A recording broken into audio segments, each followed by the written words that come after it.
to read the apology as prescribed by the plenary and by this Senate. Mr. Speaker, I have apologized before, and I have no problem reading a prescribed apology, Mr. Speaker. Mr. Speaker, I just want to draw to your attention that we currently have a court case that is ongoing, Mr. Speaker. And I have been advised, Mr. Speaker, that the prescribed apology in the wording that it has been put, Mr. Speaker, I've been advised that it is self-incriminating and it undermines my right to a fair process with the current court proceeding that is there. Mr. Speaker, I have no problem apologizing to the House. I've apologized to the House. I continue to say that I apologize for my conduct. I continue to seek to my colleagues that I am sorry on the ways that I offended them. I have no issues apologizing. Even now I am apologizing, Mr. Speaker. And I brought this to your attention prior to this sitting, that there is a sentence there that actually is self-incrimination and that can be used against me in an ongoing court process. And because of this, Mr. Speaker, I had kindly requested to give the apology as I have read it, and even to further tell my colleagues and to this House that I continue to be sorry for the conduct that they perceived to be unbecoming. Mr. Speaker, I don't know how else to appeal, because as I stand here, Mr. Speaker, I have sat out my suspension without pay.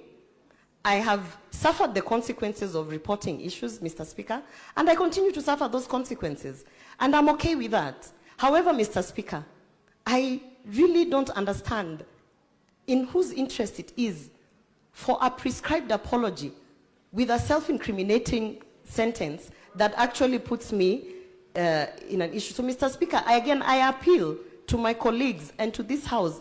I am sorry. I don't know how else to say I am sorry.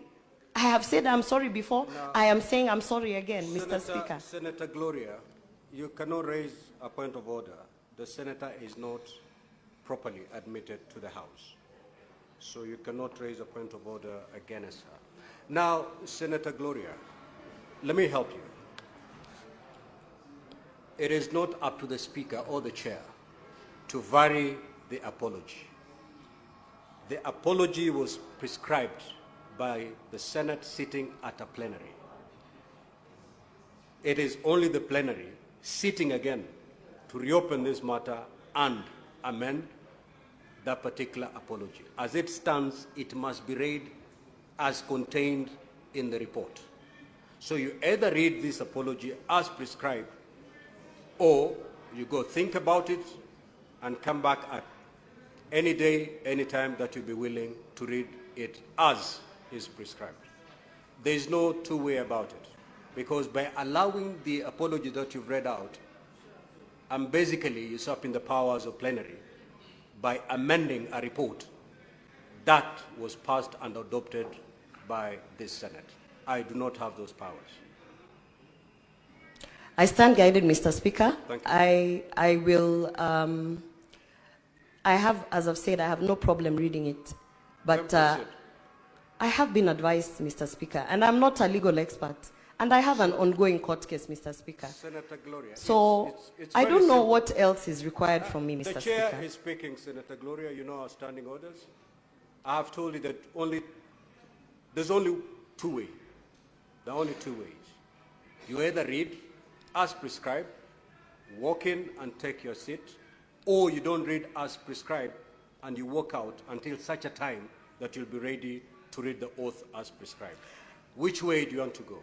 Mr. Speaker, having had your advice and noting that by reading this apology, I will be incriminating myself, noting that this is attached to my work, I find that very unfair. Mr. Speaker, I stand by my dignity and I stand by where I am, and I have no option. Where you have left me, I have no option but to walk away from my duties, because I cannot read an incriminating statement on a matter that has not been investigated. And Mr. Speaker, as it stands, I want to say that this being the last statement that I make, I continue to stand by my statements, and I want to say that it is truly unfair that an incriminating statement is being put in an apology so that I can tie myself down to something that has not been investigated, not by Parliamentary Service Commission, not by this House, not by an independent one. So therefore, Mr. Speaker, I have no option but to actually walk away from chambers as you have directed, Mr. Speaker.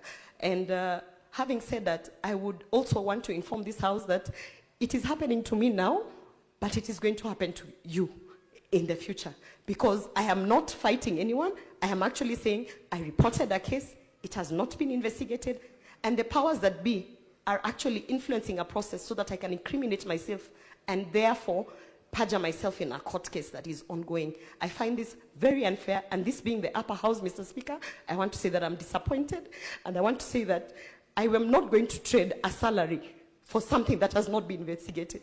I can stay without the salary, I can stay without the position, Mr. Speaker, and I still continue to say it is unfair that someone who has reported a matter is being taken through this. Thank you, Mr. Speaker.